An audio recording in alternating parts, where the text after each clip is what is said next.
A very good evening to you. Thanks for joining us on the abridged version of the show tonight. I'm Yemi Adebayo. As we speak, a game is currently going on in the UEFA Champions League. Chelsea and Real Madrid currently scoring it out at the Stamford Bridge, and it's still, as it stands, is 1-0 in favor of Chelsea with over 73 minutes of football played, and it stands 1-0 in favor of the Blues. But of course, the guys from Real Madrid still have about 17 minutes to turn this around. So trust us, we will revert. If there's anything to tell you, we will let you know. We're going to be your eyes and your ears tonight as we take you through this journey on the amazing world of sports. All right, let's continue on the show and just let you know officially it's 79 days to the Olympics, the biggest sporting event on the planet. It is 79 days, I beg your pardon, to the Olympics as it stands, and of course everything looks to be in tip-top shape. We're going to give you that official confirmation from this point. 79 days to go to the Olympics, and of course that signals that a lot will happen very soon, and we will have, just before you know it, we're going to have the Olympics. So mark your calendar as the countdown continues right here on the show. 79 days to go. All right, let's take a few stories from Tokyo, and let's just quickly tell you that the Olympic torch has begun its 2-day journey to Japan's Kumamoto, one of the prefectures in Japan. Of course, even as the rains poured down, the torch continued its journey. Kumamoto is the 19th of the 47 prefectures that the torch will pass through. So a lot has happened. Some of the cities have been hit with more than their fair share of COVID-19 cases, and of course the organizers are looking at ways to get this done without allowing a spike to happen. But that's it. The Olympic torch, in spite of all the issues, still going on strong. Let's also take you through another story from Tokyo. The organizers of the Olympics, they have held a marathon test event in one of the cities, the city of Sapporo. That's where the test event was held. While doing this, they implemented COVID-19 countermeasures, and they're doing this less than 3 months to the Summer Games. Of course, the marathon, you're going to have, quite a few number of people there, and so they tested some of the countermeasures they intend to implement during the games. So it's going to be interesting to see what the authorities are up to in Japan as they seek to host the multi-sport event without letting it become a super spreader event. All right, so let's move on the show and try to look at Team Nigeria, our chances at the Olympics. We want to talk about athletics on the show. Joining us tonight, Bamba Akani, he joins us as we talk about Team Nigeria with a special emphasis on the athletics team against the backdrop of what has happened recently, some events that we got mixed up. But first, greetings to you, Bamba. Thanks for joining me on the show tonight. Thank you for having me, as always. All right, let's just dive straight into it. Of course, you listened to some of the things I said about athletics. I remember you were on the show a few weeks ago. You were confident that we could get a couple of medals from athletics. Before I ask you my question, let me just quickly say, are the feelings still the same, or something has changed? Yes, the feelings are still the same. I remember saying that we could win 5 medals at the Olympics in athletics alone. I still feel that way despite the recent happenings, definitely. Okay. All right, so let's talk about the recent happening that you talked about. Some people feel that we have managed to shoot ourselves on the foot, but then there's optimism that one way or the other, we could find a way back through the back door and get into the relay events. I want to get your take on all the drama that happened and what you think can still be done to salvage the situation. Yeah, I mean, I think it's really devastating that Nigeria missed the World Relays for the first time since the World Relay started in 2014. And it's actually the most important World Relays yet because Olympic qualification was on the line. And let's be honest with ourselves, had Nigeria been in Poland at this weekend, very likely all 5 of our relay teams would have qualified for the Olympics. At the moment, none of the 5 have qualified, and only the women's 4x1 is in a qualifying position. So a lot of work needs to be done in the next 2 months before qualification ends at the end of June to make sure the teams qualify. There's the US tour, which I think the athletes are leaving for tomorrow, and they have some meets lined up in the US. Hopefully, they'll be able to qualify some of the teams there. And we're hopefully trying to, that is us at MOC, we're also trying to line up 1 or 2 meets in May and June to help athletes who are at home to qualify and to also help the relay teams when they get back from the US. Let's talk about some of our athletes that have grabbed the headlines of late, Divine Odudu, Toby Amushon, and some of them. And, you know, sometimes, in spite of all the things that are happening behind the scenes, you look at some of these athletes and you're happy that things could happen. But everything can't be down to individual effort. There has to be, in terms of organization, what we do on our part to help propel these athletes to, deliver. Well, you know, it's interesting, Yemi, because I think we have the most talented generation of athletes for Nigeria since Atlanta 96. Atlanta 96, track and field won 4 medals for Nigeria, 2 individual, I think 3 individual, 1 relay. We are on course to achieve similar now. A lot of it is down to the individual efforts of the athletes. Look at athletes like Blessing Okagbare, Divine Oduduru, seemingly in the shape of their lives, and they really want to win medals at this Olympics.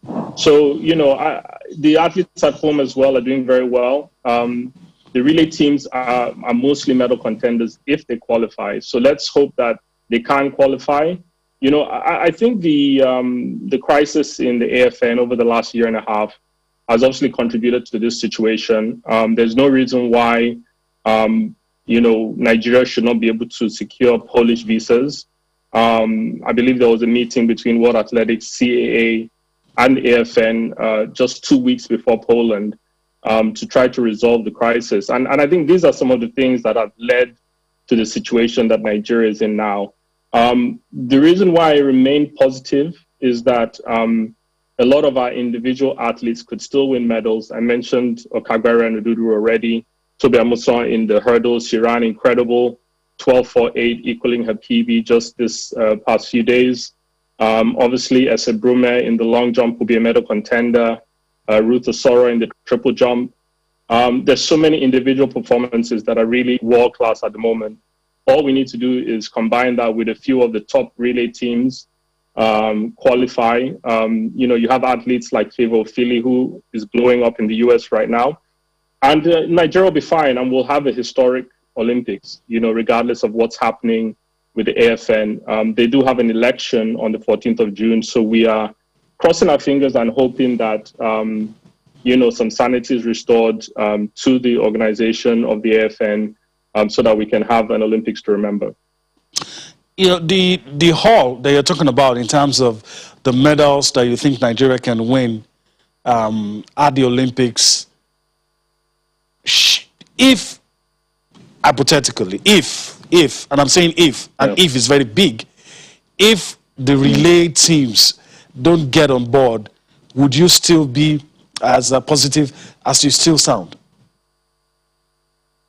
Yeah, I mean, look, without the relay teams, we are still looking at a couple of medals at least, hopefully. But, from the athletes on form at the moment, Nigeria, we should be talking about getting 5 individual and 5 relay medals. We should be talking about 10 medals at least. Mm-hmm. This is something that the incoming, whoever comes in to the AFN in a month's time, they need to have that goal that by 2024, we're talking about 10 medals minimum for Nigeria. By then, we should even be doing better than that. Okay, before I let you go, Mambo, we're always talking about this, it's recurring. In your own view, you know, as someone who's emotionally invested in athletics and sports in general, what do you think can be done so that we don't have all of these issues every 4 years? We're talking about this.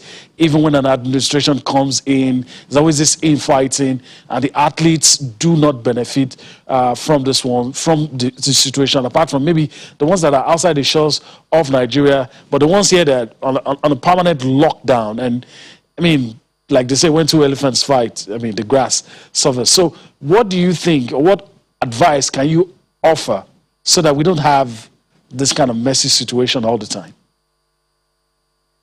We need good governance in the sport, in sports in general, but we need good governance in athletics. We need an enabling environment. Making of Champions, we have been invested in Nigerian athletics the last 7-8 years. We've done so much, done competitions. You can see images from our third MLC Grand Prix, where athletes qualified for the Olympics, Nigerians and Kenyans.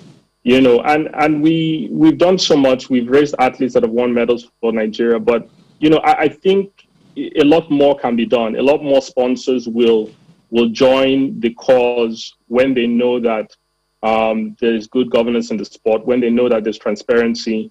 And that's really the only thing missing at the moment for Nigerian athletics to really explode. All right. Let me just get your opinion on this. It came to me as I was listening to you. Let's go global. I'll talk about this one. Over the weekend, nurses in Japan got angry when the organizing committee says, look, we need you guys to volunteer. And the nurses will say, look, we have more serious problems here in Japan, and our focus should be to treat our people, get them well, and not force us to volunteer to, you know, be part of the Olympics. When you hear that and you see a story like that, does it shake your confidence in any way that the people in Tokyo and in Japan, by extension, actually want these Olympics?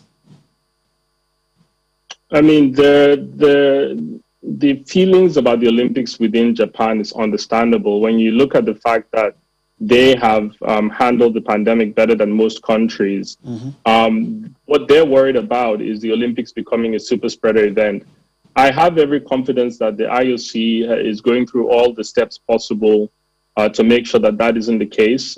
We've seen international events around the world, like the Australian Open, already show the way how to move hundreds and thousands of people to that location for an extended period of time. So I have every confidence that Japan will pull it off, but I think the public sentiment is understandable. All right, Bamba Akoni, I want to thank you for your time on the show today. Hopefully we'll get to do this some other time. Look forward to it. Thanks a lot, Yemi. All right, so that's our friend Bamba Akoni, CEO of Making of Champions. Let's go to Stamford Bridge and just let you know, just in case you're not watching, that Chelsea, PS, like they've crossed the finish line. They've added a goal. As it stands, it's 2-0 with 4 minutes of football left to play. As it stands, it's 3-1 on aggregate. And if he ends this way, Chelsea will qualify and will face Manchester City in the final. It's going to be an all-English final. So that's it. It's 3-1 on aggregate as it stands right now. So that's it. We'll get that sorted and put it back. But just to confirm that it's 2-0 now, 3-1 on aggregate, with just about 4 minutes of football left to play. I have a lot of Chelsea fans around me in the studio.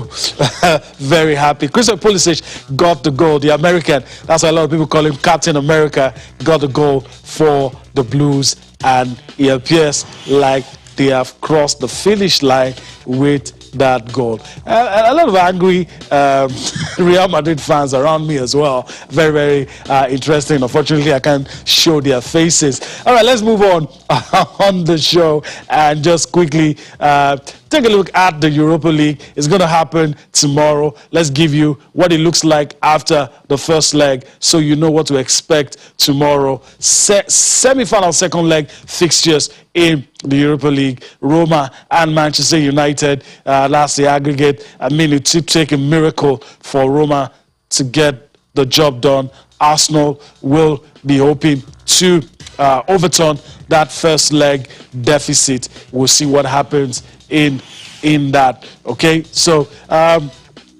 that's it. So we'll see Roma in your pictures. Of course, they've appointed Jose Mourinho. Is going to start next season. The manager who is leaving says it's the right time to leave, but he's still hoping he gets to do something in the game. And there you have the Manchester United manager.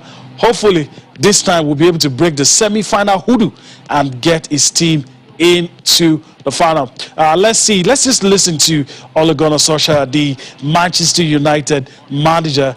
Just listen to him for a few seconds. Come back to wrap things up on the show. It's going into the game, wanting to win the game, play a good game of football, approach it as it's as a team. We need to develop, we need to improve. We know we're not at the standard yet where we can go into a game thinking we can play on the result. We're not going to play on the result. We're going to play to win that game, and that's the only way I think we should approach these games, to develop, to test ourselves, challenge ourselves. Of course, there might be one or two changes in the selection. All right, so baseline. There might be one or two changes, but United wants to play to win. All right, let's go to South Africa. That's where we're going to end the show tonight. Two stories from the southern region of the continent. And let's talk about SAFA, South African Football Association. Have appointed Hugo Broos, the Belgian, 6'9" Belgian, as the coach of Bafana. Danny Jordan, who leads the South African Football Association, announced this. Of course, Hugo Broos, no stranger to African football. He led the indomitable Lions of Cameroon to the African Cup of Nations in 2017. Of course, he's been credited with building a very young team, and that's why South Africa have opted for him. A lot of people dropped their hats in they dropped, their names, but of course, at the end of the day, it is Hugo Broos that will be replacing Molefi Inseki as the new coach of Bafana. Before we go on the show, let's quickly talk about CAF President Patrice Motsepe.